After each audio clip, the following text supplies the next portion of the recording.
Bonjour, chers visionneurs YouTube. Le balado que vous êtes sur le point d'écouter a été construit pour être une expérience audio seulement.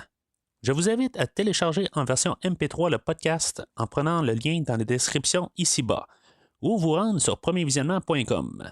Le balado est aussi disponible sur tout distributeur de balado-diffusion. Bonne écoute! Excuse me, Mr. Hunt. Would you like to watch a movie? Bienvenue au podcast Premier Visionnement. You don't understand me, I'm telling you this top secret. Aujourd'hui, on couvre un film de la franchise Mission Impossible. This is not mission difficult, Mr. Hunt. It's mission impossible. Difficult should be a walk in the park for you. Votre mission avant de commencer à écouter le podcast est d'écouter le film proposé aujourd'hui, car on va le spoiler complètement. If the secretary wanted me out of there, it must be pretty bad out here. Bonne écoute. President has initiated Ghost Protocol. Bienvenue en Inde.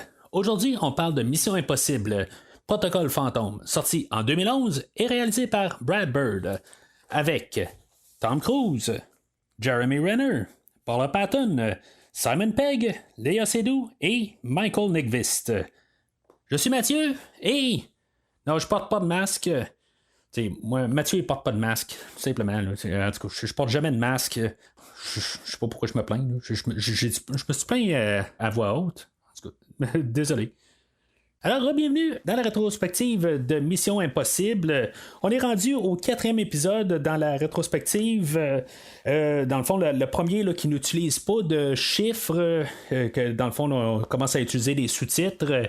Si on se rappelle un peu dans le temps, on était un peu, là, on a les critiques là, qui parlaient là, que, ben, ils ont comparé comme le film là, avec son sous-titre, plus avec l'idée là, que on commençait à enlever les chiffres, puis on commençait juste à donner un sous-titre. Puis ça avait été comme comparé là, au temps là, où ce qu'on avait eu The Dark Knight 2 ans avant, ben, qu'on n'utilisait pas Batman Begins 2, ben, on changeait le nom.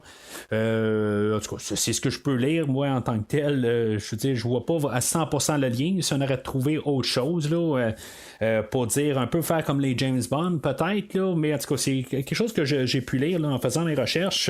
Si on prend note quand même qu'on est 5 ans après la sortie du 3e film, on est, tu sais, mettons, si on se compare là, dans le temps là, avec, mettons, encore la franchise des James Bond, là, puisque je fais ça depuis le début de la rétrospective, on avait sorti Casino Royale, puis on avait sorti Quantum of Solace, et là, ben, on avait une pause là, de quelques années pour avoir le film de Skyfall, qui allait être l'année suivante, qui allait marquer là, le 50e anniversaire de l'agent secret. Mais c'est ça, tu sais, aujourd'hui, ben, on est toujours en train là, d'un peu peut-être chercher son identité, mais je pense qu'aujourd'hui, on va vraiment affirmer là, qu'est-ce que Mission Impossible veut être. Dans le point de vue scénario qui a été écrit, on a commencé à travailler sur le film là, en 2009 et finalement, ben, en 2010, on a confirmé que Tom Cruise allait revenir parce que c'était pas trop certain avec le dernier film. C'est comme si Ethan Hunt donnait sa retraite. Par contre, il faut noter que depuis le début de la rétrospective, je parle de la production là, de Cruise Wanger, mais en 2008, Wanger a quitté la production. Fait qu'on est rendu juste avec la production de Cruise. Fait que c'est peut-être là, un des gros facteurs que pourquoi que c'est rendu vraiment là, le film à Tom Cruise. Ça l'était depuis le début, mais là, c'est vraiment juste comme sa propriété. C'est lui qui gère pas mal tout là, dorénavant. Puis c'est ça qu'on va avoir comme le réalisateur J.J. Abrams du dernier film, ben, que lui va se retirer comme réalisateur, mais il va produire aussi là, avec Tom Cruise. Puis c'est ça, en le fait là, d'écriture du film là, qu'on a commencé en 2009, ben aussi on va avoir l'apparition là, de Christopher McQuarrie, que lui va venir là, le réalisateur là, pour les 2 prochains films. Je suis pas encore certain sur le prochain, le Mission Impossible 7. Là, j'ai pas fait de recherche du tout. Parce que si maintenant je vais faire des recherches, ben je risque de tomber sur des spoilers que je veux pas savoir c'est qui va apparaître et tout ça. Seule affaire que je sais, c'est que des choses que j'ai mentionnées là, quand j'ai parlé là, de Frisson là, 6 il y a quelques semaines ou quelques mois là, plutôt là, ça fait 1 mois et demi là, quelque chose de même. Fait que c'est pas mal tout ce que je sais. Fait que si vous avez écouté l'épisode de Frisson, vous savez ce que je sais pour Mission Impossible 7, mais c'est tout à part de ça. Mais en tout cas, c'est pas très très important. Là. Mais c'est ça. Fait qu'on est rendu là dans le temps. Je peux même dire que la trilogie Bourne était toute sortie, là, les 3 premiers films avec Matt Damon, et on avait la suite Bourne Legacy qui allait mettre en vedette là, Jeremy Renner. Ça va être l'année suivante, en 2012, qui va sortir. Fait que, tu sais, en tout cas, ça va avoir de l'impact avec le film aujourd'hui, là, je pense pas, mais peut-être avec des idées que je vais nommer plus tard. On va en reparler là, un peu plus tard sur Jeremy Renner. Mais si des fois vous voulez entendre qu'est-ce que j'ai à dire sur les 3 premiers épisodes de Mission Impossible, si vous êtes nouveau au podcast, je vous dirigerai vers le site internet du podcast premiervisionnement.com. Vous allez avoir des liens directs pour les 3 films de Mission Impossible que j'ai fait, le premier et le 3e film avec mon collègue William, qui se trouve être mon garçon dans le fond, mais qu'on a décidé là, qu'il voulait embarquer sur le podcast. Il sera pas là aujourd'hui. On va probablement vous allez probablement le entendre là, dans les prochaines semaines, là, probablement plus pour le nouveau film. Là, en tout cas, on va vérifier là, comment il se sent à l'aise pour revenir au podcast. Mais sinon, ben, vous pouvez entendre ce que j'ai à dire aussi seulement là, que j'étais seul là, sur le film de Mission Impossible 2. Puis en même temps, ben, plusieurs autres rétrospectives comme la franchise des James Bond ou de tous les 4 films de John Wick qui sont sortis là, ben, le 4e est sorti là, au mois de mars, puis la franchise des Frissons on a eu un film au mois de mars, le film Creed qui a eu un film au mois de mars, et aussi le film de Shazam qui a eu un film au mois de mars. Toutes les rétrospectives pour se rendre à ces films-là sont disponibles pour avoir des liens directs sur le site internet de premiervisionnement.com. Sinon, ben, si vous êtes habitué au podcast, je vous suggère fortement de suivre le podcast par un lien, par une application de balado-diffusion. Vous allez avoir le nouvel épisode qui va tomber là, dans votre application à chaque semaine. Et sinon, ben, si vous voulez savoir qu'est-ce qui va sortir dans votre application la semaine suivante, ben, je vous invite à suivre Premier Visionnement sur les réseaux sociaux Facebook et Twitter, où ce que je poste les épisodes là, qui vont sortir. Dans le fond, je vous poste des posters et vous pouvez trouver ça sur le site internet ou le site de Facebook du podcast.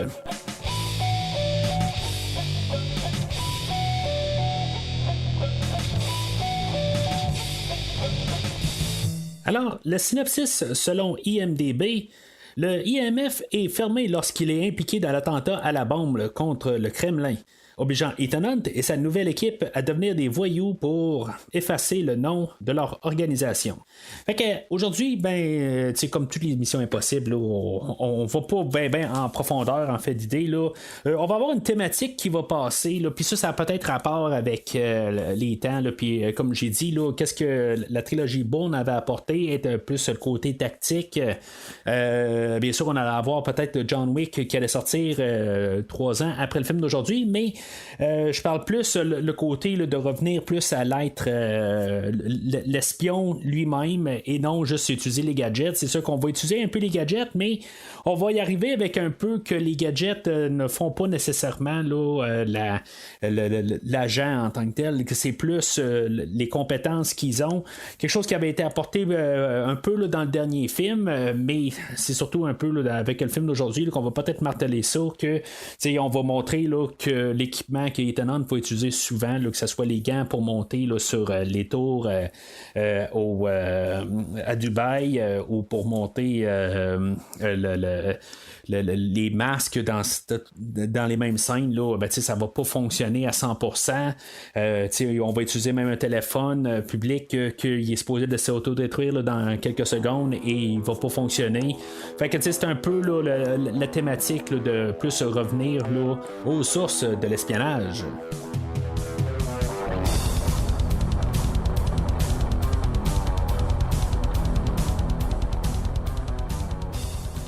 Alors, le film, je sais que je l'ai vu au cinéma.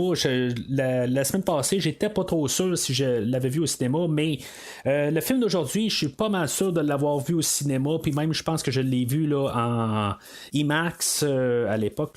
C'est vraiment étrange. Des fois, je sors des films là, que je me rappelle les avoir vus, mais on dirait que j'ai des blancs sur la franchise des Missions Impossibles, mais c'est vraiment juste sur le 3 que j'ai un blanc. Là. Je sais qu'à partir de là, j'ai commencé à toutes les réécouter. Parce que peut-être que je commençais à rembarquer là, en masse dans les James Bond et que quelque part, on manquait de James Bond, puis c'est ça. Fait qu'on a eu au moins un peu un substitut en ayant là, Mission Impossible. Puis autre chose, sur côté IMAX, si je me rappelle bien, c'est pas coulé dans le béton, là, je peux peut-être me tromper de film, mais il me semble que ce film-là, si maintenant on a le voir au IMAX, parce que je sais que j'ai vu un film, là, puis que j'ai vu le début là, de Dark Knight Rises, où ce qu'on pouvait il projetait là, tout simplement le début, là, dans le fond, comme promotion là, pour The Dark Knight Rises qui allait sortir là, quelques mois après. C'était le film qu'il fallait écouter, puis c'est ça. Fait qu'en tout cas, l'expérience IMAX aide beaucoup là, pour le film d'aujourd'hui. Malheureusement, c'est ça. À moins que de ne pas avoir le même budget là, que les gens ordinaires, peut-être que vous l'écoutez avec votre mur de maison au complet là, qui peut faire une salle IMAX, là, mais je pense que c'est quelque chose là, qui vaut la peine là, de voir sur le grand écran. On est un an avant le film du premier Avengers. Il faut bien noter que dans le fond, là, on a un peu là, l'atmosphère là, de les films de super-héros qui deviennent à bien importance. On est quand même un peu dans le début là, de tout ça. On a eu The Dark Knight Rises The Dark Knight plutôt en 2008. On a tous les films là, qui allaient amener aux Avengers, Iron Man 2, puis Hulk, Thor, puis le Captain America. Tout était sorti là, sur le point de finir de sortir. Fait que on a commencé là, pas mal à avoir un peu peut-être une grosse mentalité là, de box-office avec les super-héros. Puis c'est ça, dans le fond, là, ça allait exploser là, l'année suivante avec le premier film des Avengers, mais ça se ressent quelque part aussi que tous les autres films d'action aussi là, veulent quand même avoir un genre de plus gros ressentiment. Puis ce film-là, là, il fera pas bien exception. On va en parler là, pas mal là, dans la prochaine heure. Fait que le film ouvre à Budapest où on a l'agent Hanaway que lui, dans le fond, il est en train là, d'essayer là, de récupérer un document qui, dans le fond, il y a des codes pour des bombes nucléaires. Puis dans le fond, c'est ça, on le voit se sauver, puis que finalement, il va se faire assassiner là, par... je sais pas si c'est un espion, mais c'est un assassin là, Sabina Moreau, qui est joué par Léa Seydoux. Puis bien sûr, je crois en avoir parlé là, quand j'ai parlé avec Christophe là, des 2 derniers James Bond, que dans le fond, ironiquement, ça va devenir la femme de la vie à James Bond, version Daniel Craig. Ça fait vraiment étrange de voir ça. Même en rétroactif là. Puis je veux dire, en tant que tel, je savais là, quand j'ai vu le film de Spectre, je me suis dit, il me semble que c'est la fille qui joue là, dans une des Missions Impossibles, mais en tout cas c'est juste comment que tout se mêle là-dedans, mais en même temps comment que toutes les choses on peut tout se faire un univers alternatif à quelque part, où on a Jeremy Renner aussi qui joue dans le film aujourd'hui, que lui il jouait là, dans la franchise des Bourne avec la femme dans la vraie vie de Daniel Craig. Fait que tout dans le fond est interrelié. C'est quand même assez étrange, mais c'est comme ça que ça marche à Hollywood. Fait que c'est pas quelque chose qui est vraiment étranger quelque part là, du monde là, qui se promène là, de plateau en plateau, puis qui se trouve là, sur plusieurs franchises, là, puis même des franchises adverses. On voit ça aussi là, dans les franchises là, des DC et de Marvel, où on a Christian Bale qui vient de jouer là, il y a quelques mois ou quelques années, là, je sais plus. Le temps passe vite un peu, là, je pense que ça fait peut-être un an là, du dernier Thor, mais c'est ça, je veux dire, il y a tout le temps là, des acteurs, c'est juste des acteurs à quelque part, puis ils appliquent, puis ils se ramassent sur un autre plateau. Je pense pas que j'ai besoin de vous dire ça, mais en tout cas, je pense que je devais le dire pareil. Fait que c'est ça, à quelque part, là, c'est juste un peu pour mettre en place qu'il y a quelque chose d'autre qui se passe. Puis là, ben, c'est ça, dans le fond, on va rejoindre Ethan Hunt, que lui, il est emprisonné. On va savoir plus tard dans le film que dans le fond, il était comme au courant peut-être pour Hendrix, puis que dans le fond, il fallait que sa femme disparaisse pour qu'il soit réembauché par le IMF. Puis, tu sais, honnêtement, je suis pas sûr que ça marche tout à fait, cette histoire-là. À quelque part, ils veulent vraiment que Ethan Hunt, tu sais, dans le fond, on essaie de juste retrouver une histoire pour qu'il revienne là, dans le IMF. Mais, tu sais, ça marchera pas tout à fait. Je me dis, tu sais, peut-être que ça, je sais pas, ça branlait de la patte un peu dans le couple. Que, tu sais, dans le fond, il arrive et il dit que chaque fois qu'il pouvait partir en mission, ben, tu sais, sa vie est en danger. Fait que, tu sais, à quelque part, il a choisi la mission au lieu de choisir sa femme. C'est tout simplement ce qui s'est passé par la suite. Là. En tout cas, c'est ce qu'on peut comprendre. Mais je vais revenir à toute cette histoire-là que je vais parler là, de William Brandt un peu plus loin. Fait que lui, dans le fond, c'est ça, il est emprisonné, puis dans le fond, il y a la mission pour le faire sortir de prison, que supposément il aurait tué 6 Serbes. Puis c'est ça, dans le fond, on va le faire sortir de prison parce qu'on a besoin de lui, mais dans le fond, c'est ça, il n'a pas tué les 6 Serbes, il est juste emprisonné à cause de la mise en scène. C'est là qu'on va voir que Benji revient du dernier film, puis que maintenant il est sur le terrain. La dernière fois, il était juste dans les laboratoires. Je pense qu'il y avait juste 2 scènes qui a probablement été filmées la même journée. Ben, cette fois-là, il est sur le terrain, il est beaucoup plus là. Simon Pegg, depuis que j'ai parlé de lui la semaine passée, ben, il a joué dans le film de Hot Fuzz, puis aussi il a joué là, dans un film que j'ai absolument jamais vu, à quelque part, que je ne sais pas qu'est-ce que ça parle là, comme film, là, mais un film là, qui s'appelle Star Trek de 2009. Bien sûr, je vous fais un clin d'œil là-dessus. Mais c'est ça, dans le fond, là, c'est probablement là, les 2 sorties là, les plus reconnues là, qui a joué dedans là, entre les 2 Missions Impossibles, mais il a joué dans vraiment beaucoup d'affaires. Là, il a joué dans Tintin, il a joué dans plein d'affaires, là, dans le fond, là, sous plusieurs réalisateurs. Dans le fond, il était en explosion totale. Donc, on avait comme pas le choix de mettre l'emphase dessus, puis qu'il soit plus que quelqu'un là, qui travaille dans un bureau. Par contre, le personnage là, de Benji est similaire au personnage de Ving Rhames en fait de fonction. Fait que c'est peut-être pour ça aussi qu'on n'a pas Ving Rhames. Ben, il va faire un caméo à la fin, là, mais à quelque part, ben, je pense que Ving Rhames va revenir là, dans les prochaines semaines. Là, mais c'est comme le Mission Impossible 4, 5, 6, en tout cas, le vrai nom. Là, je veux dire, les films en tant que tels. Là, je me rappelle pas tout à fait, ils fusionnent un peu, là, même si j'aime bien les films là, des prochaines semaines. Quelque chose que je cache pas tout à fait, là, en tout cas, à quel degré.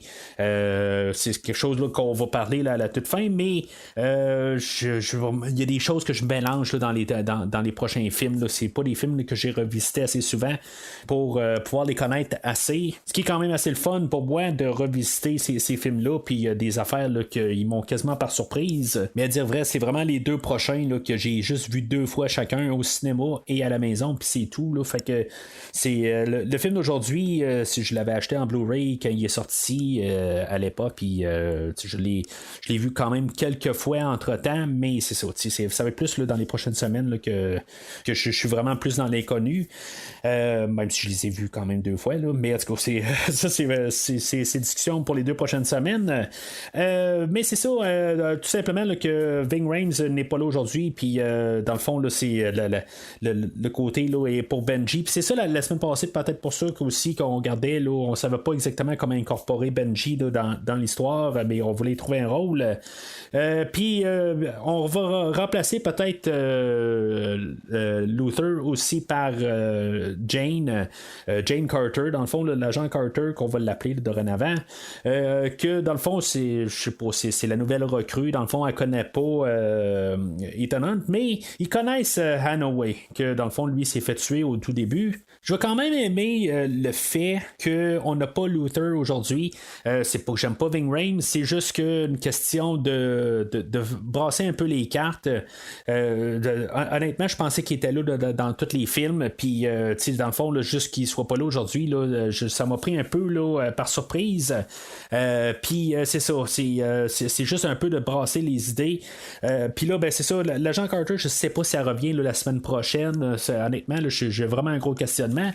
Je sais que Benji va revenir pour les 2 prochains films, mais à quel degré, là, je suis pas trop certain.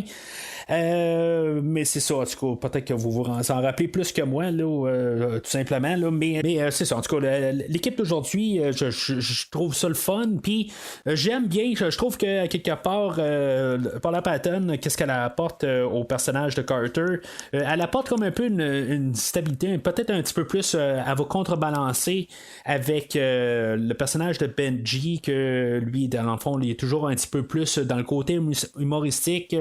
Elle, ça va être un petit peu plus sombre. C'est sûr que dans le fond, on comprend qu'il se passait quelque chose avec elle et Hanaway, que quelque part, là, elle n'a pas vraiment envie de blaguer. Puis, tu sais, ça fait un peu là, le balancement avec Benji. Puis, bien sûr, ben, on a comme le contrebalan parfait là, avec Tom Cruise, en le fond. Là, mais, vous comprenez ce que je veux dire. On a le comique d'un bord, on a le sérieux de l'autre bord, puis on a juste le juste milieu avec Tom Cruise. Là, dans le fond, pour l'évasion, il va y avoir Benji qui joue avec la sécurité. Dans le fond, c'est notre introduction là, à Ethan Hunt, que dans le fond, il va demander à Benji de débarrer les portes, puis dans le fond, il va y avoir des détenus qui vont se sauver. Dans le fond, ils vont réussir à sortir de leur cellule, dans le fond, pour pouvoir laisser Ethan Hunt se balader là, dans la prison. Je sais pas si à quelque part il pourrait vraiment là, faire ce qu'il fait là, parce que aussitôt qu'il y a une porte qui ouvre, je comprends qu'il repousse du monde, mais qu'il n'y a pas quelqu'un qui est plus gros que lui pour l'empêcher de passer. Ça, c'est quelque chose là, que j'ai un petit peu de misère à comprendre, mais là, il veut juste comme pour, en fond, le but de l'histoire, sans qu'on sache pourquoi, puis sans que lui sache pourquoi, ben, il va faire évader aussi là, le personnage là, de Bogdan, que lui, dans le fond, il est là pour nous faire rire un peu, mais, je veux dire, il sort du film là, vraiment juste à temps, il est sur le point là, de nous faire tomber, de vraiment tomber sur les nerfs. Il est comme un peu une caricature ou quelque chose de même. En tout cas, il y a quelque chose qui marche pas avec ce personnage-là. Le réalisateur, le Brad Bird, lui, il avait travaillé là, sur des films animés là, juste avant. Il avait fait comme les films là, des Incredibles, que je pense que c'est un film là, avec comme thématique là, des agents secrets.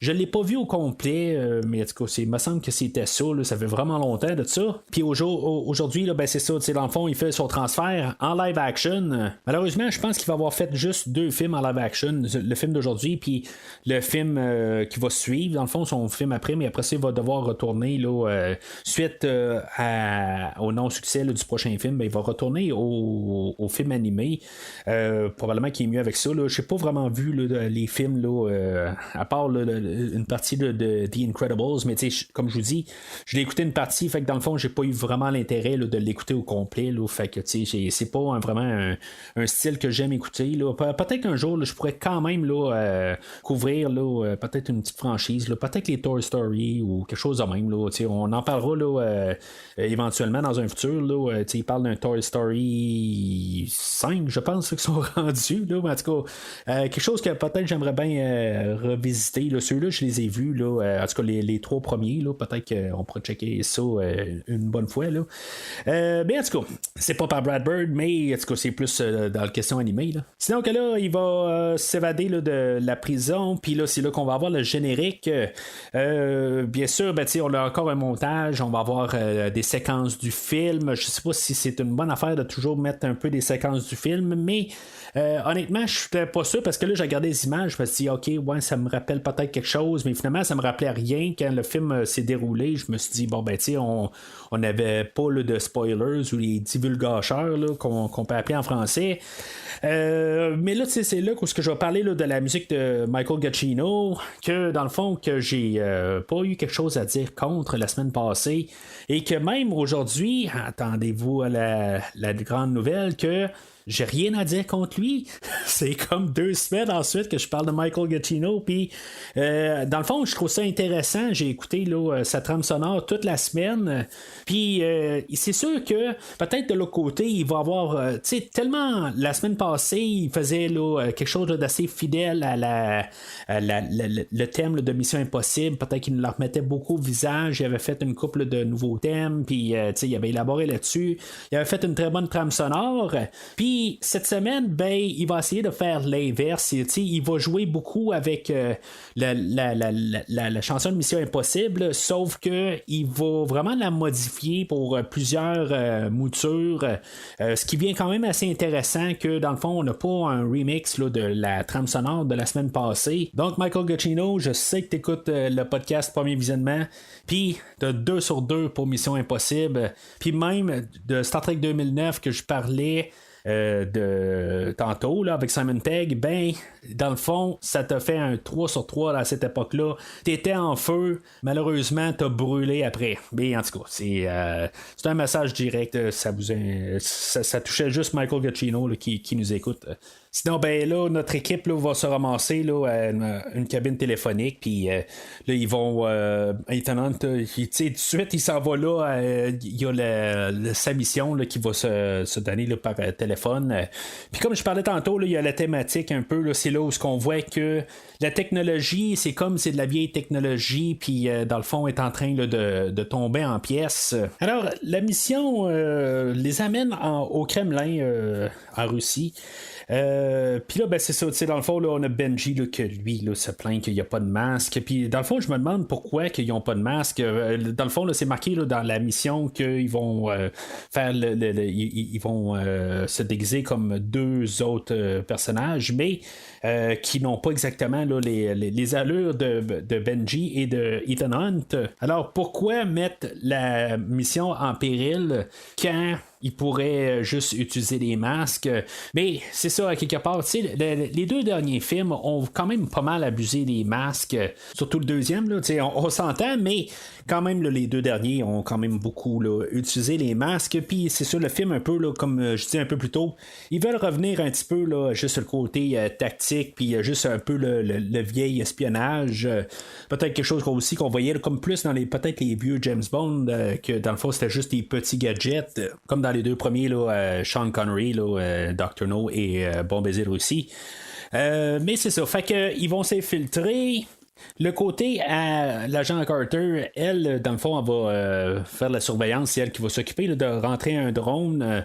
Dans le fond, là, c'est assez nono. Là, à mon avis, s'il y a une grosse ballonne rouge qui se promène dans le ciel, ben, on va peut-être avoir un regard qui va se tourner vers là. On va peut-être penser aussi au film Ça ou It, si vous préférez, là, par Stephen King. Mais à part de ça, ben, je veux dire, c'est comme assez évident. Peut-être qu'on aurait dû avoir une ballonne noire qui aurait tiré un petit peu moins le regard là, parce que la ballonne rouge, elle frappe. Ce qui va être comme le gros gadget quand même là, pour cette scène-là, c'est le corridor où ce qu'on va utiliser là, un genre de caméra qui va projeter qu'est-ce qui se passe en arrière de la caméra, puis dans le fond qui va se baser sur l'œil du gardien. Même quand le gardien va bouger, ben, dans le fond, l'œil va bouger avec pour changer la perspective. J'aime quand même l'idée, je sais pas si ça peut vraiment arriver là, comme technologie, là, c'est quand même quelque chose qui doit vraiment là, être ultra HD, là, plus que du 8K, là, pour que vraiment que le gardien s'en rende pas compte. Peut-être que le gardien a un petit problème de vision aussi, là, on peut donner ça. Mais c'est ça, quelque part, là, je trouve ça vraiment étrange par contre compte, quand il y a plusieurs gardiens, puis que là, tout d'un coup, ça bouge, c'est comme un peu, là, en tout cas, dans mon cerveau à moi, là, c'est comme un peu, là, il comprend mal un peu ce qui se passe à l'écran. Puis j'aime quand même là, l'effet là, que ça fait, mais c'est quand même le fun un peu de juste qu'ils vont s'infiltrer, puis le gadget qu'ils vont utiliser, puis c'est comme du bon vieux espionnage quelque part, c'est tiré par les cheveux, on s'entend, mais c'est quand même le fun de revoir ces genres de séquences-là, puis c'est pas tout le temps Tom Cruise qui va rentrer par le toit pour finalement tomber là, à 1 pouce du sol.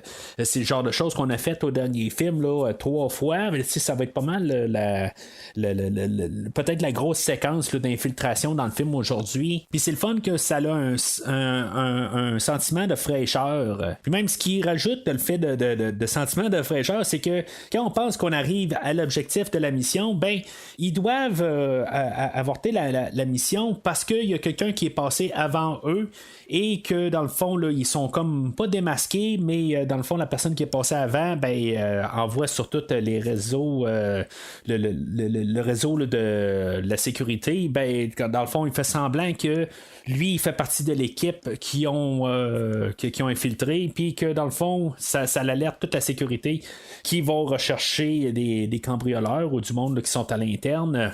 Et notre équipe va devoir sortir en urgence. Là, d'après ce que je peux comprendre, Benji réussit à sortir, Carter réussit à sortir. Il y a juste aussi, Tom Cruise réussit à sortir aussi. Bien sûr, c'est ça, on va avoir le Kremlin qui va carrément là, exploser. Puis on va avoir encore juste peut-être une des seules références qu'on va avoir eues là, depuis le deuxième film, je suis pas sûr, malgré toutes les explosions. Mais c'est une des seules fois où on va voir quelque chose qui est comme un peu un clin d'œil de Tom Cruise là, qui va revoler à cause là, d'une explosion. Fait qu'il va se réveiller dans un hôpital. Dans le fond, il va y avoir la police russe là, qui est dans le fond qui va être en train de le questionner. Puis, tu sais, l'infirmière qui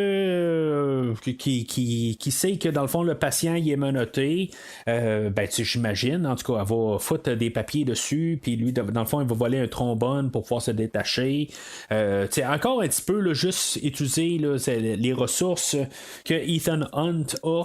Et pour pouvoir s'évader, tout simplement. J'aime quand même le fait que le policier après ça va chercher Ethan Hunt, va regarder par la fenêtre, puis tout d'un coup il va trouver Ethan qu'il est sur le rebord, puis que dans le fond il y a nulle part où aller, et Ethan il considère qu'il va peut-être en virer de bord parce que dans le fond il n'y a pas de solution, jusqu'à temps qu'il aperçoit un grand camion là, un cube passé, puis qu'il va utiliser là, je sais pas, j'ai pas noté là, quel morceau qu'il utilise là, mais il va faire comme une tyrolienne là, pour pouvoir descendre sur le toit là, du cube. Mais dans le fond, c'est tout le temps juste utiliser ses ressources. Puis ça j'aime ça, quelque part. C'est pas tout nous inventer là, des choses. Il va en avoir aujourd'hui, là. Mais à quelque part, là, quand on utilise un peu là, juste des affaires là, du quotidien pour faire des choses, pour sortir des situations, c'est sûr que je préfère ça. C'est quelque chose là, qui nous montre là, que cette personne-là utilise des ressources que des fois là, on pourrait pas penser utiliser, mais ok, c'est beau, on a déjà vu là, des trombones là, pour pouvoir se sortir des monotés ou utiliser là, des bas pour pouvoir glisser sur une corde à linge, on a déjà vu ça, mais quand même de voir un surhomme là, le super agent qui fait ces choses-là, que dans le fond là, on le voit tout le temps en train d'utiliser un super gadget pour faire ça spectaculaire, qui revienne à la source, ça j'apprécie quasiment plus ça. Alors Ethan va se procurer un téléphone, il va voler un téléphone, il va voler du linge, puis dans le fond là, il va se faire ramasser là, par le secrétaire de la Maison Blanche qui est joué là, par Tom Wilkinson. J'aime quand même comment que la conversation va. Il est comme la mission, dans le fond, il devient comme hors des livres. C'est une mission encore. Il est pas c'est pas un vigilante, là. Je veux dire, dans le fond, il est endossé par le gouvernement, sauf qu'en tant que tel, il faut juste qu'il utilise les ressources de base. En tant que tel, il n'y a personne là, pour l'aider, mais c'est ça, quelque part, c'est ça qui est le fun un peu. C'est pas tout à fait un peu... On joue un peu avec les mêmes idées là, qu'on a vues dans la franchise des fois qu'on part solo, mais à quelque part, ben, on ajoute juste le côté que sont quand même secrètement, là, ils vont utiliser le nom du film, là, le protocole fantôme. Mais j'adore là, toute la petite scène là, dans la limousine. C'est là qu'on a l'introduction là, du personnage là, de William Brandt, que peut-être qu'on pourrait se dire que bon, c'est un espion, ça ne l'est pas. De toute la manière qui est apportée, je suis même pas sûr que quand je l'ai réécouté le film la deuxième fois, je me dis ça a-tu du sens qu'il pose des questions comme tout vraiment là, de débutant, que dans le fond plus tard il va poser des questions à Tom Cruise, que pourquoi tu as réagi de même là, que dans le fond la voiture va se renverser, puis que dans le fond il va utiliser un flair pour attirer l'œil là, des personnes qui sont là pour les mitrailler, puis que dans le fond pourquoi il a pensé que ça allait marcher, tout ça c'est toutes des affaires de débutants. Quand on va savoir plus tard dans le film que dans le fond là, il est vraiment là, bien entraîné, puis que dans le fond après ça qu'il faut qu'il demande des questions, il est pas puis même quand la voiture va se renverser, c'est comme il est pas prêt à essayer de faire quelque chose pour sauver sa vie. C'est vraiment étrange à quelque part quand on sait tout ça un peu plus tard dans le film. Je comprends que on veut nous montrer, nous garder comme la surprise, puis on veut toujours garder un œil sur ce personnage-là, puis pas avoir de doute, mais pour plus tard se poser des questions. Mais honnêtement, je pense pas m'avoir vraiment posé des questions sur ce personnage-là, parce que lui, dans le fond, il avait été monté pour peut-être être la relève de Tom Cruise à l'époque. Malheureusement, ça n'aura pas porté fruit. Parce que moi, honnêtement, j'aime bien Jeremy Renner, puis c'est ça, l'année suivante, il va avoir joué là, dans Bourne Legacy. Je sais pas si ça l'a pas peut-être aussi là, saboté là, son CV quelque part là, pour dans le fond être la tête de Mission Impossible et être la tête de Bourne. Je sais pas si dans le fond là, il a comme couché dans deux lits en même temps, que c'est peut-être pas là, la meilleure affaire à faire, dans le fond là, pour je verrais pas Daniel Craig faire être la tête là, de Mission Impossible. Il est peut-être comme ennemi ou peut-être, mais pas remplacer Tom Cruise. Même si ça pourrait être intéressant quand même d'avoir Daniel Craig qui donnerait des ordres à Tom Cruise dans Mission Impossible 7 ou 8. Je pense pas que ça va arriver, là, mais qui prendrait un rôle là, qui était là, à Tom Wilkinson ou à Lawrence Fishburne la semaine passée ou Anthony Hopkins, n'importe qui là, ça pourrait être quand même intéressant d'un autre côté là, ou quelque chose de malade que je viens juste de passer sur le spot le temps qu'il est parti. Daniel Craig comme le grand machin, dans le fond le grand henchman de Mission Impossible 8, en tout cas je veux dire si ça serait dans le 7 on le saurait déjà là, mais qui serait là dans le 8 là, ça serait encore quelque chose je pense que ça serait vraiment capoté là. Mais en tout cas, fait que en venant au personnage là, de William Brandt, lui, ce qu'on va apprendre plus tard dans le film, c'est que là, dans le fond, pourquoi il est rendu là, c'est qu'il s'est pas fait dire que, dans le fond, c'était une fausse mission, que c'était une mission là, pour pouvoir cacher le fait que, dans le fond, il était là pour protéger Tom Cruise et sa femme, et que finalement il y a eu un manquement là-dedans. Il a été comme repoussé pour le côté que supposément que sa femme serait fait tuer, et que dans le fond il a comme raté sa mission, puis là dans le fond il vit avec du remords là-dessus, puis que dans le fond il préfère pousser un crayon que de pousser une gâchette. Puis je le comprends à quelque part, je sais pas à quelque part là-dessus, est-ce que ça fait que Tom Cruise c'est un crétin, Ethan Hunt, que c'est dans le fond il y a quelqu'un qui va vivre vraiment avec le remords de tout ça, ou ça peut quand même être que Brandt il est pas assez solide à l'intérieur pour pouvoir accepter une défaite. On peut regarder ça dans deux sens. J'essaie de faire un peu l'avocat du diable là-dessus, parce qu'à quelque part c'est du monde qui doivent être entraînés à prendre des décisions difficiles, puis comprendre qu'ils peuvent pas tout le temps gagner, mais qu'ils doivent aller de l'avant. C'est dans le fond c'est quelque chose qu'ils doivent avoir dans leur sang, dans leur gène, puis lui dans le fond il a peut-être pas les gènes dans le fond pour pouvoir prendre ce genre de travail-là. À la toute fin, il va l'accepter parce qu'il va être bien avec l'idée que finalement, il y a pas c'est une mission cachée, là, quelque part c'est une mission secrète. Pour pouvoir rembarquer là, Ethan Hunt dans la machine. Mais, tu sais, comme j'ai dit, là, cette histoire-là, c'est un peu vague. Je pense que, tu sais, dans le fond, on veut avoir le meilleur des deux mondes. On veut que Tom Cruise revienne à la franchise, mais que d'un autre côté, ben, tu sais, on invente toute une histoire. Puis je comprends pourquoi qu'on le fait, mais tu sais, pourquoi que c'est pas juste rentré dans les livres, puis pourquoi que, dans le fond, il faut s'arranger pour qu'il y en ait un que, dans le fond, il se sente mal, que peut-être qu'il est en train là, de... Chaque fois qu'il rentre chez lui, il se cale une bouteille là, de Jack Daniel. sais, dans le fond, je sais pas si c'est moral, là, quelque part, du côté à Tom Cruise d'avoir voulu avoir cette mission-là.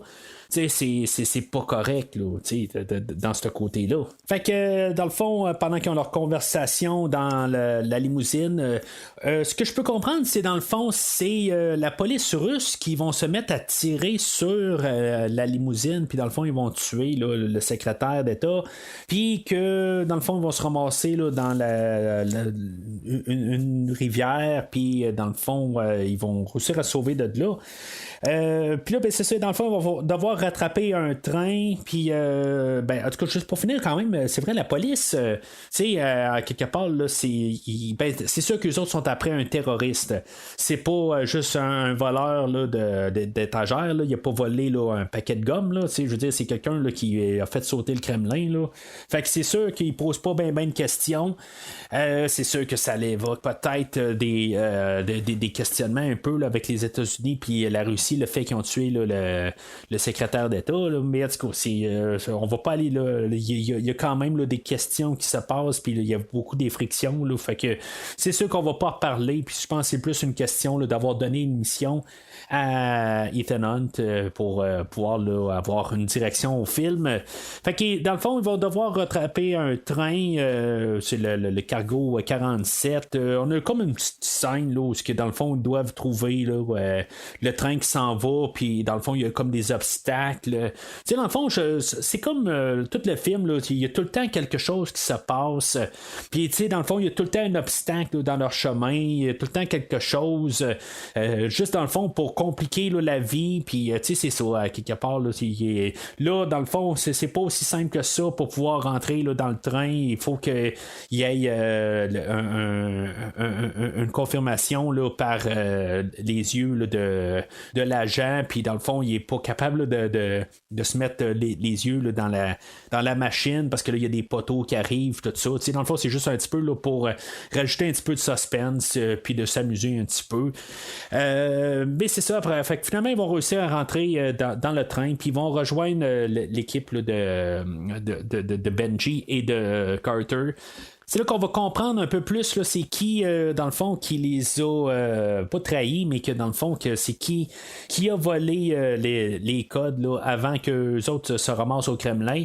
On va avoir des vidéos qui vont passer. Là. Je sais pas si c'est un politicien ou c'est juste un extrémiste. On a le personnage de Kurt Hendricks qui est joué là, par Michael Nyqvist, que j'ai déjà couvert au podcast, que j'ai couvert le premier film de John Wick que j'ai parlé tantôt.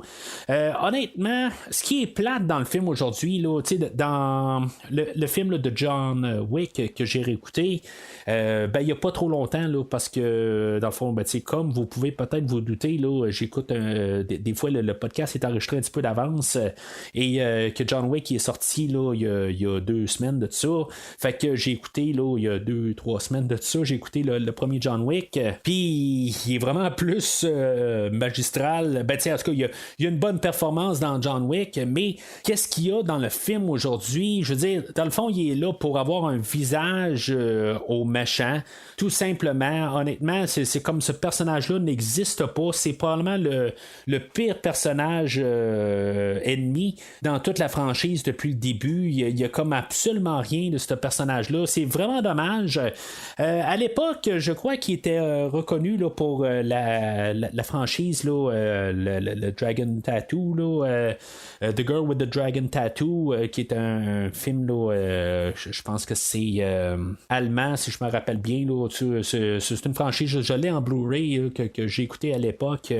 Il était connu pour ça. Dans le fond, il y a eu un remake américain avec Daniel Craig. Là. C'est pas, je sais qu'il n'est pas américain, là, mais en tout cas, il y a une version anglaise qui a été faite, puis une suite, là, mais j'ai pas écouté là, le dernier film. Là. Je pense qu'il y a même 2 films là, par la suite. Là. Quelque chose que j'aimerais ça revisiter, par contre, encore une fois. Là, on dirait que je lance un peu des perches un peu partout, là, des choses que peut-être que je pourrais éventuellement couvrir au podcast. Mais bon, en tout cas, c'est tout ça pour dire que c'est vraiment dommage là, que Michael Nyqvist n'ait pas utilisé là, à son plein potentiel. Ben, tu sais, en bout de ligne, là, il est juste là pour faire qu'il y ait une tête, tout simplement. Le film, tu sais, pourquoi j'ai parlé un petit peu peut-être là, de super-héros aussi là, en début de podcast, c'est peut-être aussi parce que c'est la manière que les films s'en allaient là, avec les films de super-héros là, de Marvel, que justement on avait Jeremy Renner qui joue là, dans les Avengers. Je me rappelle pas là, dans lequel il joue, là, dans le fond. Là, je sais qu'il n'est pas juste là dans les Avengers, le film. Là, je pense qu'il apparaît peut-être là, dans. En tout cas, je suppose, je m'en rappelle tellement pas là, des premiers. Là, je pense qu'il apparaît dans Thor, peut-être. Là, ou peut-être qu'il apparaît juste là, à partir là, du premier Avengers. C'est bien possible aussi. Mais ces films-là sont faits pour les super-héros, les gentils. Ils sont pas faits en visant là, plus les méchants en tant que tels. On va viser plus comment que la bonne équipe passe au travers là, de toute la méchanceté là, du méchant. Puis c'est ça, quelque part, que le film d'aujourd'hui va plus se concentrer sur l'équipe du IMF et non de qu'est-ce que se passe là, de l'autre côté. Pour que le film de la semaine passée, dans le fond, on se concentrait beaucoup là, sur le personnage de Davian, mais tu sais, c'est vraiment des lunes là, à part là, aujourd'hui là, le Nyqvist là, il existe pas du tout là, il est là à la toute fin, puis t'es même pas sûr de savoir que c'est lui à la fin. C'est comme que ce soit lui ou que ce soit le personnage de Will Strom à la toute fin. Ils sont les deux sur le même pied là, mais en tout cas, je suis pas rendu tout de suite à la fin, mais ça va se faire un gros sommaire là, de la finale du film. Fait que là, on se ramasse à Dubaï pour, dans le fond, récupérer les codes que, dans le fond, ce que je peux comprendre, c'est que eux autres ils veulent récupérer les codes pour empêcher là, une bombe nucléaire là, d'être lancée. Puis là, dans le fond, ils vont devoir se faire passer pour des acheteurs et rencontrer Sabine qu'on a vu au tout début du film. Puis là, ben, c'est ça, tu sais, dans le fond, on va devoir jouer avec les serveurs pour jouer avec les ascenseurs, puis dans le fond, pour que tous les personnages soient au mauvais étage, mais qui pensent qu'ils sont au bon étage. Et finalement, ben, c'est ça, tu sais, dans le fond, c'est pour tout jouer avec ça. Fait que c'est là qu'on a la séquence spectaculaire du film où on a Tom Cruise là, qui est sur le bord là, des 2 tours. Bien sûr, qui est sur des harnais, mais qu'on a effacé là, les harnais là, qui montaient dessus, mais ça fait quand même là, des très bons plans. Je sais pas tout à quel point que on a utilisé là, la caméra. À quelque part, je crois bien qu'il y a des plans qu'on le voit dans les airs, mais que dans le fond, il n'est pas sur le bord de la bâtisse. Là, il est probablement à 2 pieds du sol. Là. Mais ça reste que c'est quand même une scène assez spectaculaire en tant que telle. C'est sûr que c'est un remix de l'introduction d'Ethan Hunt dans Mission Impossible 2, où ce qui faisait de l'escalade. Ben là, tu sais, on a comme repris pas un ancien gag, mais une ancienne séquence. Ben, on l'a juste mis à jour, puis dans le fond, on l'a mis un petit peu plus spectaculaire. Je sais pas si ça, tout le temps, c'est une bonne idée, des fois, de juste prendre d'autres affaires, puis comme caler l'ancienne affaire puis juste refaire un peu la séquence en mieux, ça fait que quand on retourne en arrière, ben tu sais, on se dit bon ben tu sais, c'est pas aussi spectaculaire, puis dans le fond le prochain film va être meilleur. Ça, honnêtement, je pense que James Bond fait ces idées-là meilleures que Mission Impossible, parce que la plupart de James Bond, on peut retourner en arrière puis apprécier chaque séquence pour qu'est-ce qu'ils sont. Parce qu'il essaie pas de tout le temps se battre contre les mêmes séquences. C'est toujours oui, on va avoir souvent là, des séquences de James Bond qui est dans l'eau, des séquences qui est en ski, mais dans ces séquences-là, il va tout le temps faire quelque chose de différent que des fois, oui, on va pas dire que les séquences sont meilleures ou pas, mais on va pas faire les mêmes choses. C'est juste un petit peu là, la différence, c'est que là, il fait de l'escalade sur la bâtisse, mais ça reste que c'est juste de l'escalade quelque part, puis juste de changer là, la cascade que Tom Cruise va lui-même faire. La plupart des acteurs aujourd'hui aussi vont faire leur cascade. Il va y avoir Paula Patton là, qui va se battre contre Léa Seydoux, et les deux là, ils n'auront pas de doublure. Bon, à quelque part, ils ont juste arrêté avant tout ça. Là, c'est pas là, c'est pas un combat de Jackie Chan, on s'entend. Mais quand même, là, pour pas se blesser, les affaires de même, des fois, ils ont recours à des doublures. Puis les deux actrices, ben, n'auront pas eu de recours à des doublures. Puis même, c'est pareil pour Jeremy Renner. Là, toute la gang, ils ont pas utilisé c'est sûr qu'il y a des séquences. Même Tom Cruise a sûrement utilisé là, des doublures là, pendant le film. Il n'y a comme pas le choix à quelque part, mais c'est ça, à quelque part, c'est le fun de savoir qu'il y a quand même une bonne partie de l'équipe là, qui ont quand même essayé, là, je veux pas dire de mettre leur vie en jeu, mais que quand même là, ils ont essayé là, de faire un petit peu plus là, que juste faire belle figure en face de l'écran. Fait que là, dans le fond, les deux scènes sont placées. On a, dans le fond, Sabine qui rencontre Tom Cruise et Brandt. Et à l'autre étage, ben, on a Carter qui rencontre le personnage là, de Will Strom et de Léonide. Léonide, lui, dans le fond, il est juste là. Dans le fond, il a été comme kidnappé là, avec sa famille. Puis, dans le fond, il est comme estorqué. Dans le fond, lui, c'est comme un programmeur. Puis, dans le fond, c'est là pour vérifier si les codes sont vrais. Fait que Sabine, elle va donner les codes, puis dans le fond, il va comme photocopier là, par un verre de contact là, que Brandt a. Et dans le fond, ça aurait pu être aussi Tom Cruise, là, mais dans le fond, les deux sont là pour comme un peu bien paraître parce qu'elle attendait deux personnages. Puis là, ben ça, c'est photocopié là, dans une valise que dans le fond, il est donné. Aux deux vrais personnages là, dans le fond, puis qu'après ça, ben, le personnage de Léonide là, il peut confirmer que les codes sont vrais. Est-ce qu'on devait vraiment là, le but là-dedans c'est de donner les vrais codes pour que Léonide puisse confirmer que si là, mettons, tout d'un coup c'était pas les vrais codes, ben peut-être qu'il allait perdre la trace de Hendrix, mais tu sais, dans le pire des cas, on perd la trace de Nick Vist ou de Hendrix, puis il peut pas lancer des codes, il peut pas lancer des bombes à quelque part, il n'y a pas des codes, fait qu'il va essayer de se prendre d'une autre manière, mais c'est ça, à quelque part, je pense que c'est un risque qui vaut la peine, que peut-être que Léonide ne se rend pas compte que c'est pas des vrais codes, mais à quelque part on veut monter la tension, puis que dans le fond qu'il y ait les vrais codes. Ça me fait poser la question, c'est quoi exactement là, que Hendrix a volé au Kremlin? Si c'est pas les codes, c'est quoi exactement qu'il a volé? Là? Mais en tout cas, peut-être juste pour poser une bombe tout simplement, là, dans le fond, pour faire une fausse piste. Là. Ce côté-là, un peu, là, il y a une certaine base là, que le film, là, il essaie de juste avoir tellement de fun, qu'on s'amuse un peu à avoir des explosions, que c'est un petit peu dur à suivre, puis même là, peut-être à ma 6 ou 7e écoute, là, j'ai pas tout à fait saisi encore le film aujourd'hui, mais tu sais, on peut regarder ça comme on s'en fout un peu. On a vraiment là, des scènes spectaculaires de Tom Cruise qui est sur le bord de la tour à Dubaï, puis dans le fond là, c'est vraiment capoté. Puis après ça, ben, une fois là, qu'ils sortent de la bâtisse, on s'est débarrassé du personnage là, de Sabine Moreau. Dans le fond, ils sont pas contents après Sabine Moreau, mais je me dis, si ça avait été Tom Cruise, que lui, il aurait perdu sa femme, ben, ça aurait été, quelque part, il aurait quasiment trouvé une manière là, de se débarrasser là, de Sabine, là, quelque part. Fait que, je trouve que juste parce que c'est pas Tom Cruise, que c'est un autre personnage, ben là, on peut être fâché envers elle, mais ça dure pas très très longtemps là.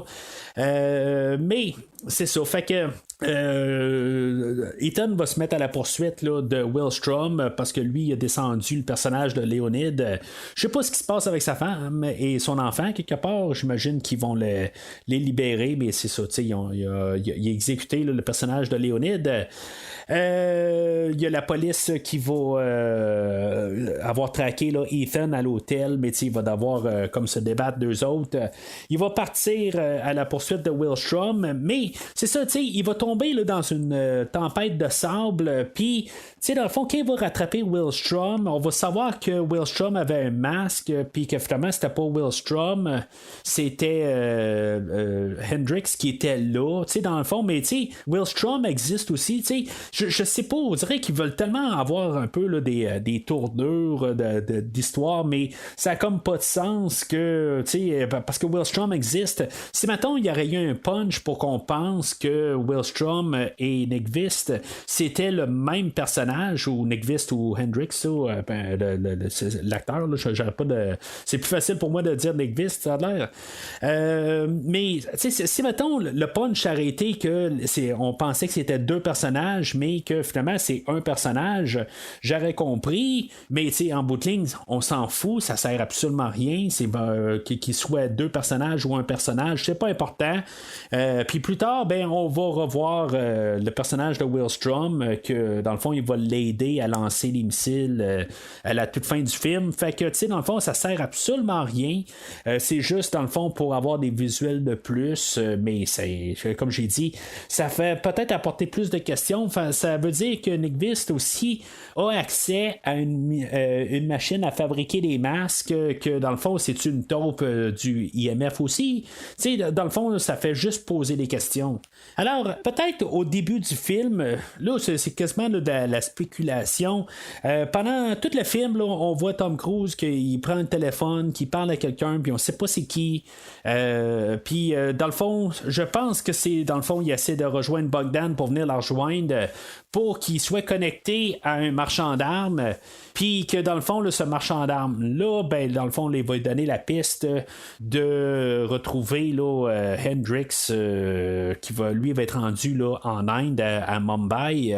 Fait que, tu sais, dans le fond, il l'aurait fait évader pour rencontrer le marchand d'armes, sachant que, dans le fond, il allait chercher Hendrix, mais qu'il savait pas qui était Hendrix, parce que quand il était dans la limousine avec Tom Wilkinson, il demandait à Brandt d'identifier la personne qu'il a croisée au Kremlin qui était Hendrix. Fait qu'il savait pas c'était qui. Donc, puis après ça, tu sais, il va parler plus tard que, dans le fond, il était sur la piste de Hendrix. Puis, tu sais, je comprends que peut-être qu'il ne savait pas exactement c'était qui la personne, mais il savait un peu qu'est-ce qui se passait, tout ça. Mais quelque part, pourquoi ils sont envoyés au Kremlin, puis que dans le fond, ils se font doubler, puis des affaires de même. Je veux dire, dans le fond, là, c'est tout un croisé là, d'histoire, puis que cette histoire ne fait pas de sens. Honnêtement, là, ce bout de séquence-là du film, c'est pas aussi gros comme qu'est-ce que je vais parler, là, mais ça me faisait penser beaucoup au film de L'Effaceur avec Arnold Schwarzenegger, qui était sorti quelque chose comme en 1996, je pense, que dans le fond, il y a quelqu'un qui sauve au début du film, puis que dans le fond, à la toute fin du film, là, il a besoin de son aide. C'est déjà dans plusieurs autres films, là, mais en tout cas, ça me fait penser là, à ce film-là plus spécifiquement là, que j'ai vu quelques fois là, mais en tout cas on parlera de L'Effaceur peut-être un jour. Alors là, on va avoir comme d'autres séquences, là, un peu là, d'infiltration. On va avoir Brandt qui va se faire donner une soute comme métallique, dans le fond, pour pouvoir survoler un ventilateur, parce que là, dans le fond, Benji, lui, il va contrôler un genre là, de petit robot là, avec un aimant dessus. Tu sais, dans le fond, quand Brandt va sauter en haut du ventilateur, tu sais, ça a bien beau être un aimant, mais je suis pas sûr qu'il peut vraiment être super gagé là, à peut-être à 2 pouces. Peut-être que c'était leur clin d'œil à Mission Impossible 1, que j'ai quasiment pas pensé du tout. Là. Juste en le disant, là, c'est là que je me rends compte là, qu'on fait la scène de Mission Impossible le premier, mais que c'est pas Tom Cruise qui le fait ce coup-là. Peut-être qu'un peu c'est leur manière de dire que ça va être la relève, mais en bout de ligne, c'est ça.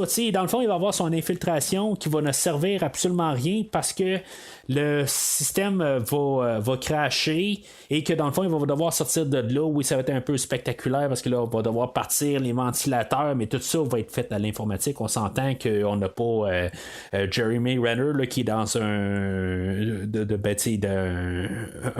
genre de gros boyau, là, puis que dans le fond, qui est expulsé. Là. Fait que, tu sais, c'est quand même cool comme idée, mais c'est ça. Tu sais, je suis pas sûr là, que quelque part, il y a une plaquette qui peut tenir quelqu'un exactement, là, mettons, à quelques pouces en haut, là, mettons 2 pieds au pire, puis que dans le fond, là, que si la plaquette abaisse un peu, ben lui, il va descendre exactement, là, puis qu'il n'y aura pas un peu là, un genre de rebondissement, des affaires de même. Là. C'est à peu près impossible. Je comprends pourquoi qu'on veut le faire. Là, une question visuelle, c'est cool, là, mais honnêtement, je trouve ça un petit peu trop farfelu comme idée. Là. Je suis pas très très en arrière là, de cette idée-là. On veut y trouver quelque chose à faire, mais ça sert absolument à rien rendu au final.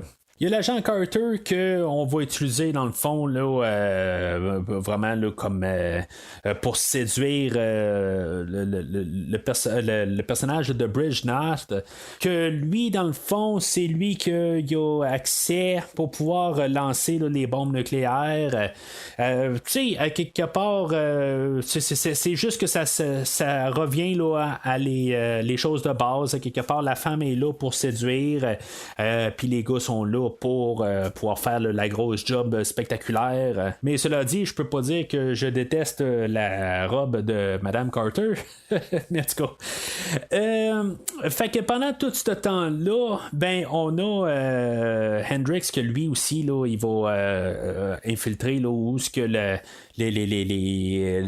bombe va être lancée. Lui, dans le fond, il va lancer un virus pour pouvoir contrôler là, le satellite et pouvoir lancer la bombe sur le Kremlin.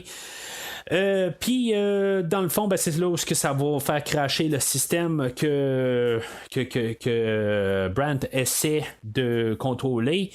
Et que dans le fond, ils vont devoir encore avorter la mission. Puis que dans le fond, le compte à rebours va être lancé pour pouvoir arrêter les le missile. Dans le fond, il va choisir de lancer juste un missile qui pourrait lancer 2, mais en tout cas, c'est pas plus grave. J'imagine que 2, ça aurait fait la même affaire, mais peut-être ça, justement, il aurait pu faire ça, genre le cliché de la première est lancée, puis dans le fond, il réussit à arrêter rapidement la première, mais que la deuxième sont pas capables de l'arrêter, mais tu regarde, c'est bien correct, et quelque part il n'y a pas de cliché là-dessus. Il y en a un qui est lancé, puis c'est le seul et unique missile qu'ils doivent arrêter.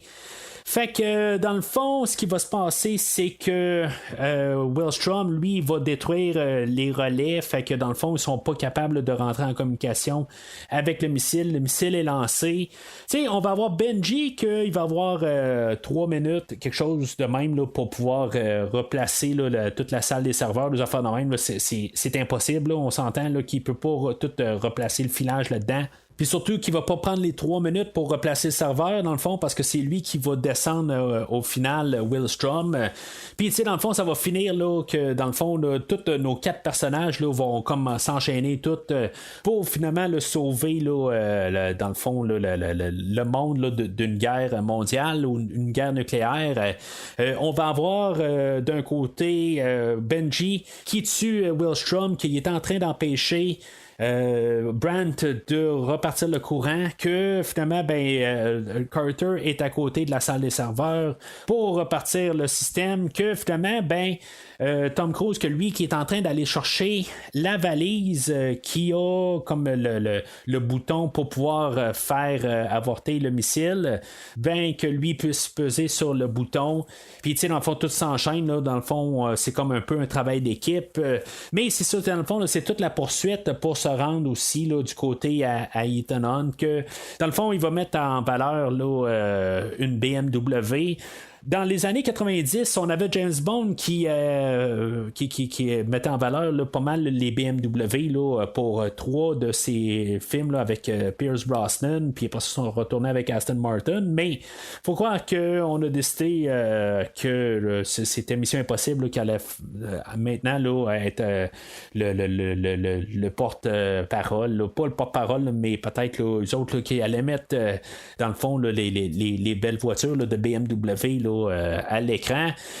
Genre une voiture que je pourrais jamais payer là, dans toute ma vie là, si mettons je veux dire j'aurais commencé à payer à mes 18 ans là, probablement que c'est pas payable là, tout simplement là, mais en tout cas on met juste une belle BMW tout court pour pouvoir faire une poursuite qui c'est pas grand chose. Tant qu'à ça on aurait dû avoir des gadgets sur cette voiture là, tant qu'à partir de même là, on aurait dû vraiment mettre des choses, pas juste avoir une poursuite là, rapide dans les voitures dans les rues là, pour peut-être frapper même du monde là. C'est juste tout le temps une chance que tout le monde était hors du chemin là. Il y a comme des grandes rues mais il n'y a absolument aucune voiture dans la rue puis il n'y a personne qui traverse les rues en même temps à la vitesse qu'ils vont. C'est pour ça que je dis qu'une voiture de même aurait dû même avoir des genres de mitraillettes, des affaires de même là, comme on a vu dans des James Bond. Ça aurait peut-être fité à quelque part là, quelque chose de plus je dis pas là, que la voiture elle devait là, s'occulter là, comme qu'elle fait là, dans la voiture de James Bond qu'elle est capable de faire ça là, dans Die Another Day. C'est pas ça que je dis, mais c'est quelque chose là, de plus traditionnel, des pare-balles, des affaires de même, là, des choses qu'on a déjà vues, que peut-être l'équipe aurait pu essayer de trouver quelque chose de créatif qu'on n'a pas vu dans un James Bond, bien sûr, pour pas vraiment directement calquer, mais on aurait pu le faire là, puisqu'on avait une voiture qu'on voulait mettre en valeur. Mais en tout cas, fait que cette voiture-là qui va super vite, là, ils ont supposément genre 3 minutes pour se rendre à quelque part, mais puisqu'ils vont super vite, ils sont capables de faire ça en 3 minutes. Puis dans le fond, ça va être le face-à-face avec Michael Nyqvist. Puis c'est quand même un peu cool, un peu comment que ça va être, là, ce face-à-face-là. Dans le fond, là, puisque Ethan est probablement en masse capable là, de ramasser Hendrix, là, on le voit là, physiquement, là, que probablement que Ethan est pas mal plus en forme là, que M. Nyqvist. Rien de méchant envers M. Nyqvist, même si c'est pas mal le même discours que j'ai fait là, dans le podcast là, de John Wick envers M. Nyqvist.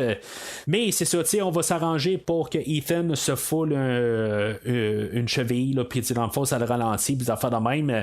Mais le stationnement là, qui bouge dans toutes les directions, en tout cas, je trouve ça quand même assez cool.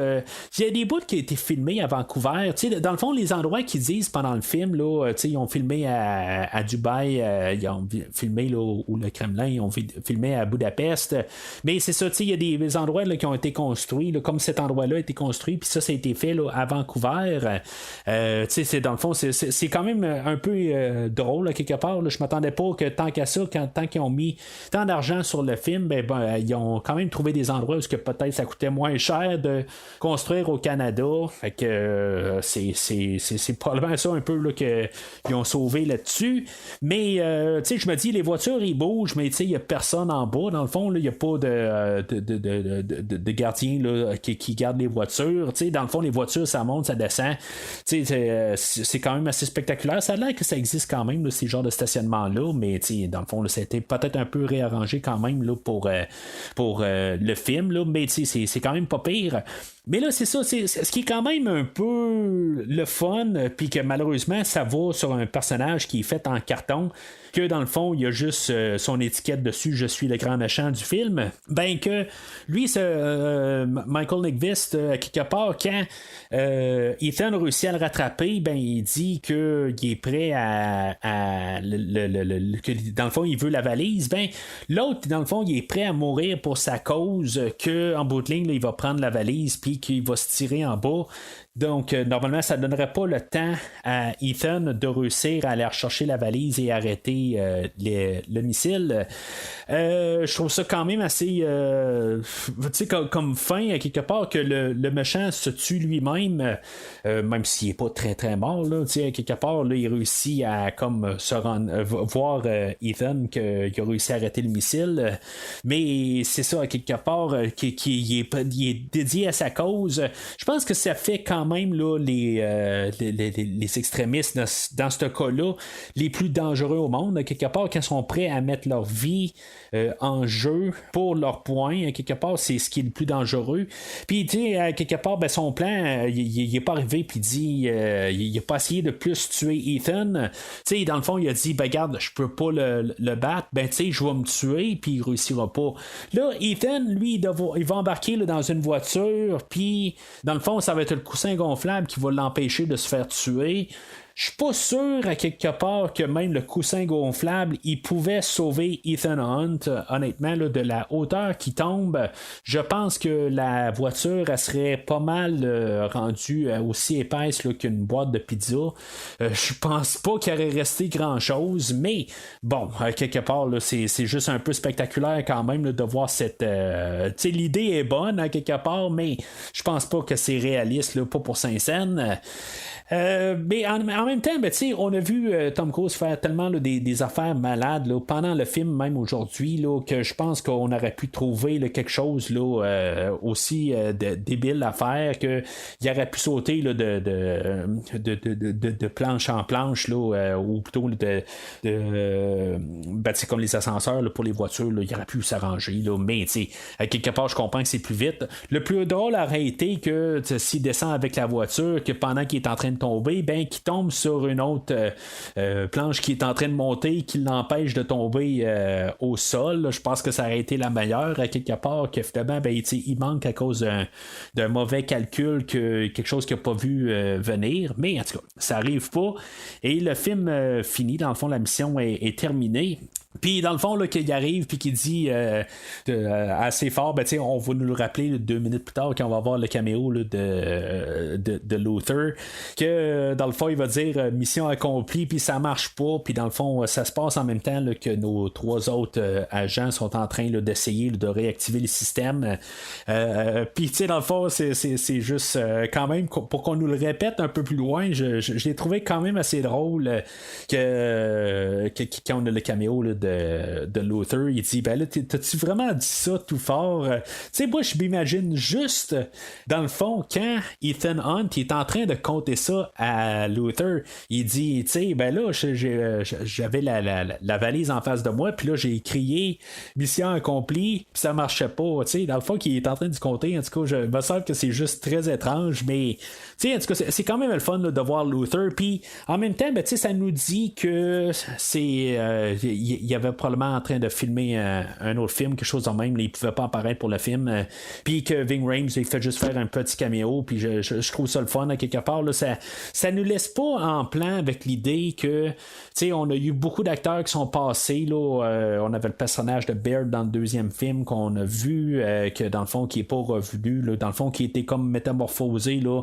dans le personnage là, de Benji, comme qu'on a Naya aussi qui a disparu là, du 2e film, mais là on pouvait se dire que Ving Rhames était là depuis le premier film, puis là tout d'un coup on va-tu avoir un film sans Ving Rhames, puis est-ce que Ving Rhames va revenir? Tu sais, il faudrait qu'on a comme un peu gardé un peu l'esprit, comme la porte ouverte, que au moins ils sont pas en mauvais termes, c'est juste qu'il s'est passé quelque chose puis qu'il peut pas être là, puis c'est bien correct.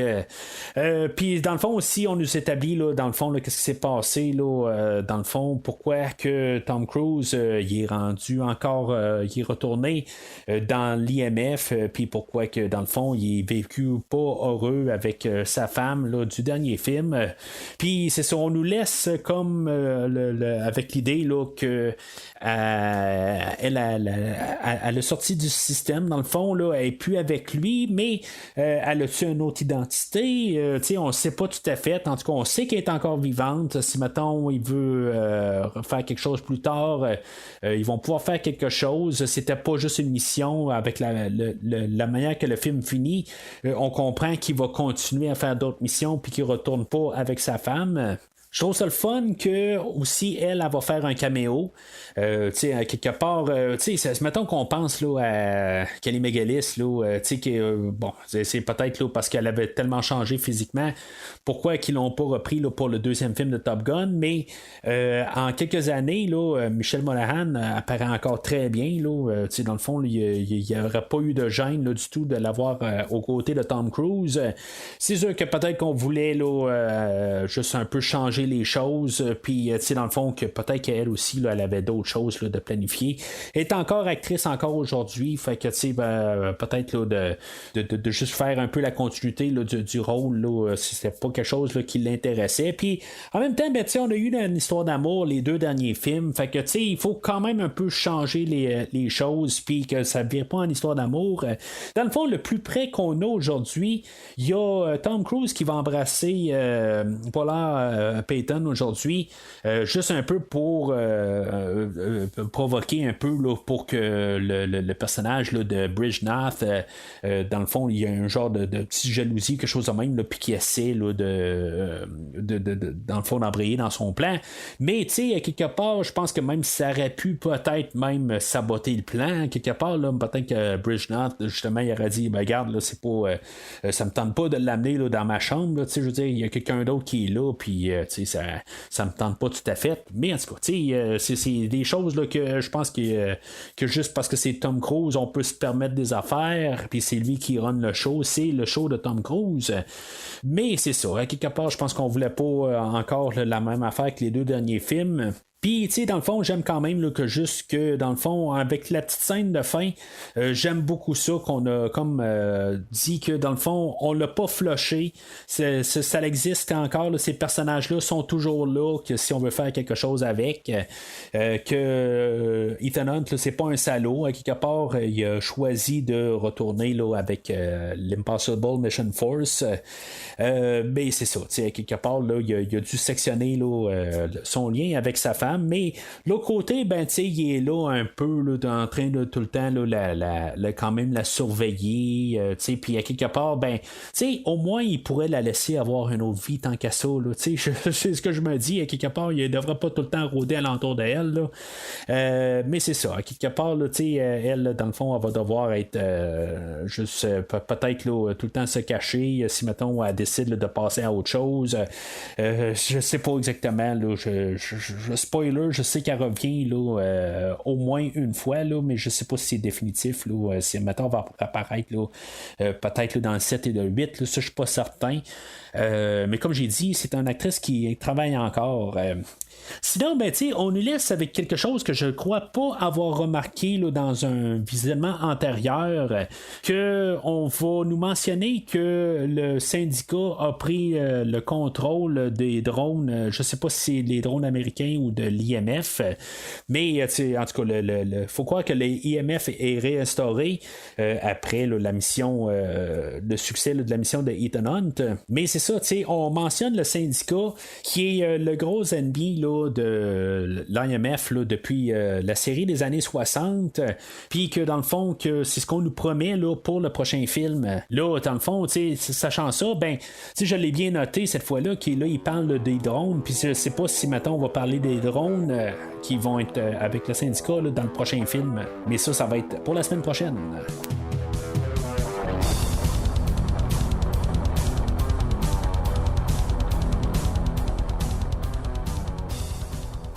Alors, en conclusion, j'ai laissé savoir au début du film là, que, en parlant du film aujourd'hui, que c'était un film là, que j'aimais quand même bien. Honnêtement, ça a été longtemps mon film de Mission Impossible que j'ai préféré. Je n'étais pas trop sûr, dans le fond, là, avec les prochains qui s'en viennent.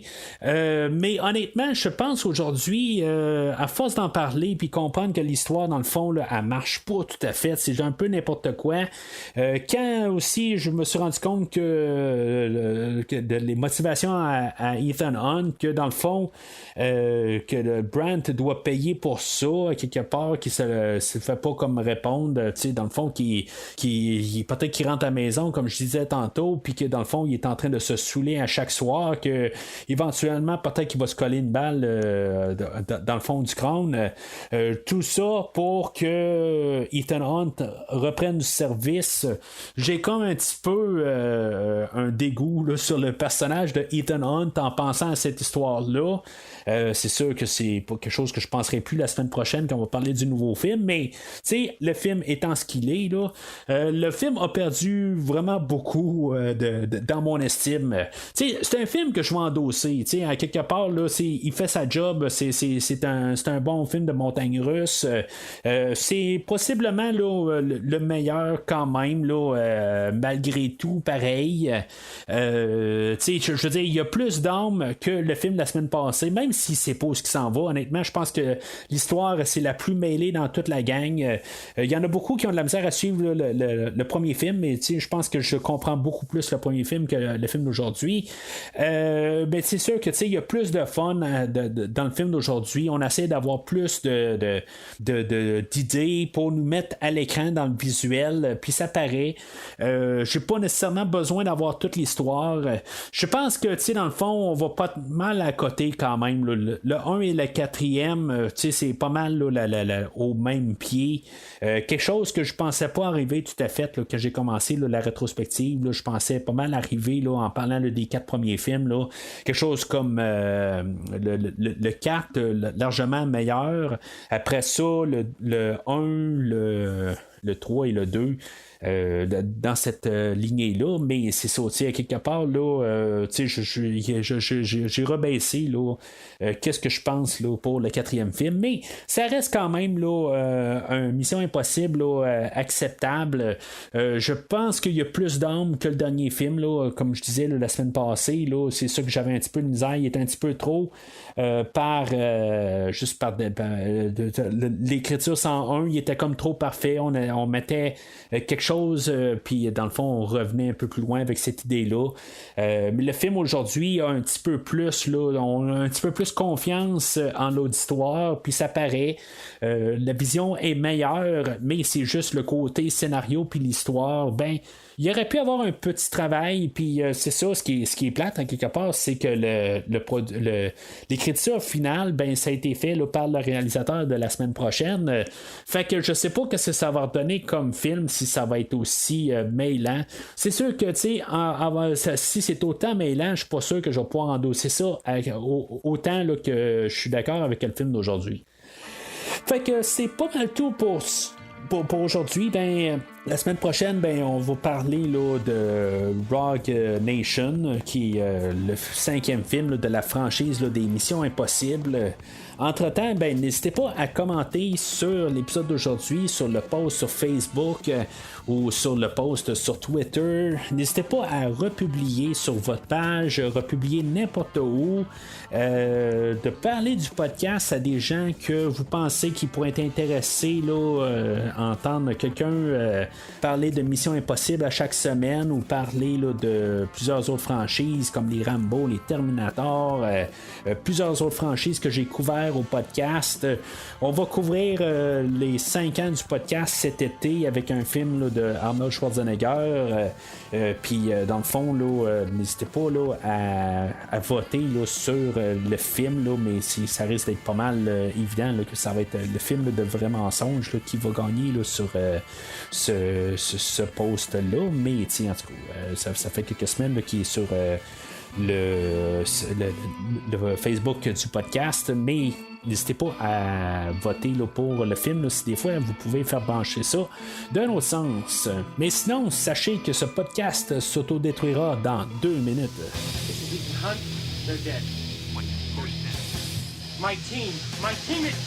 Merci d'avoir écouté cet épisode de Premier Visionnement. J'espère que vous vous êtes bien amusé. Je vous donne rendez-vous la semaine prochaine pour la couverture d'un autre film. Si vous voulez entre-temps regarder le catalogue complet du podcast et télécharger des épisodes passés, rendez-vous sur premiervisionnement.com. Hey, one thing. Grab his foot. What is it? Vous pouvez aussi suivre le podcast sur plusieurs plateformes, dont Apple Podcast, Spotify, Podbean, Google Podcast, Amazon Music et YouTube. N'hésitez pas à donner une critique de 5 étoiles sur la plateforme de votre choix. Vous pouvez également suivre Premier Visionnement sur Facebook et Twitter pour rester informé de nouveaux épisodes. You never see me very upset. Premier visionnement a besoin de votre aide pour grandir. Vous pouvez partager le podcast avec vos amis qui s'intéressent au cinéma de tout genre. En espérant vous voir au prochain épisode. There will always be another lane. There will always be people like us to face him. We've done our part and we've been cast aside. We can be anyone. This tape will self-destruct in 5 seconds. Good luck, Jim. Hasta lasagna, don't get any on.